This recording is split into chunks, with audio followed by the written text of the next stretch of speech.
ഒരു ഹദീസ് ഉണ്ട്, മൻ ഹജ്ജ ഫലം യസൂർനി ഫഖദ് ജഫാനി.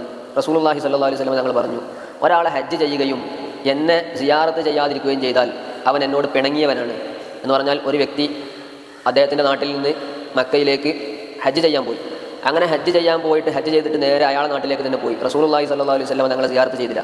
ഈ വ്യക്തിയെക്കുറിച്ച് നബി തങ്ങൾ പറയുന്നു, ഫഖദ് ജഫാനി, എന്നോട് പിണക്കമുണ്ട് അയാൾക്ക്, അയാളും ഞാനും മാനസികമായി ഐക്യത്തിലല്ല എന്ന്.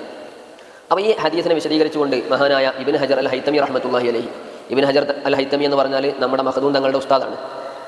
ഇബ്നു ഹജർ തങ്ങൾ ഈ ഹദീസിനെ വിശദീകരിച്ചിട്ട് പറഞ്ഞു, ഇങ്ങനെ റസൂലുള്ളാഹി സ്വല്ലല്ലാഹു അലൈഹി വസല്ലം തങ്ങൾ ഗൗരവമായി പറഞ്ഞതുകൊണ്ട് തന്നെ ഹജ്ജ് ചെയ്ത ആൾ നിർബന്ധമായും നബി തങ്ങളെ സിയാറത്ത് ചെയ്യാൻ പോകണം. ഹജ്ജ് ചെയ്തു സിയാറത്ത് ചെയ്യാതെ തിരിച്ചു പോകുന്നത് ശരിയല്ല എന്ന് പറഞ്ഞു. എന്നിട്ട് അതിൻ്റെ ബാക്കി ഭാഗത്ത് പറയുന്നത് കാണാം, ഓരോ ഹജ്ജിനും ഇങ്ങനെ ചെയ്യണം. ഓരോ ഹജ്ജ് ചെയ്താലും റസൂലുള്ളാഹി സ്വല്ലല്ലാഹു അലൈഹി വസല്ലം തങ്ങളെ സിയാറത്ത് ചെയ്യണം, അല്ലാതെ നാട്ടിലേക്ക് തിരിച്ചു പോകരുത്. അതിൻ്റെ കൂടെ അവർ പറഞ്ഞു, ചില ആളുകൾക്ക് അതിനേക്കാൾ സിയാറത്തിനേക്കാൾ റസൂലുള്ളാഹി സ്വല്ലല്ലാഹു അലൈഹി വസല്ലം തങ്ങളെ സിയാറത്ത് ചെയ്തതിനേക്കാൾ പ്രാധാന്യമുള്ള ചില സംഗതികളുണ്ടാവും. അങ്ങനെയാണെങ്കിൽ തിരിച്ചു പോരാം.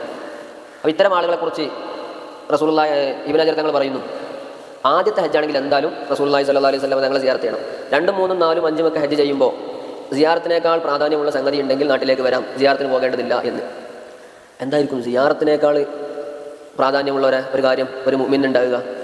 അവിടെ ഇബ്നു ഹജർ തങ്ങൾ അതിൻ്റെ ഉദാഹരണം പറഞ്ഞത് കൈഫാദത്തിൻ വസ്തിഫാദ, അറിവ് സമ്പാദനം, അറിവ് അധ്യാപനം, അറിവ് പഠിക്കുക, പഠിപ്പിക്കുക, ഇൽമ് ശർഈയായ മതപരമായ അറിവ് പഠിക്കുക, പഠിപ്പിക്കുക. ഇതാണ് സിയാറത്തിനേക്കാൾ പ്രാധാന്യമുള്ള കാര്യത്തിൻ്റെ ഒരു ഉദാഹരണമായിട്ട് ബഹുമാനപ്പെട്ട ഇബ്നു ഹജർ അൽ ഹൈതമി റഹ്മത്തുള്ളാഹി അലൈഹി പറയുന്നത്.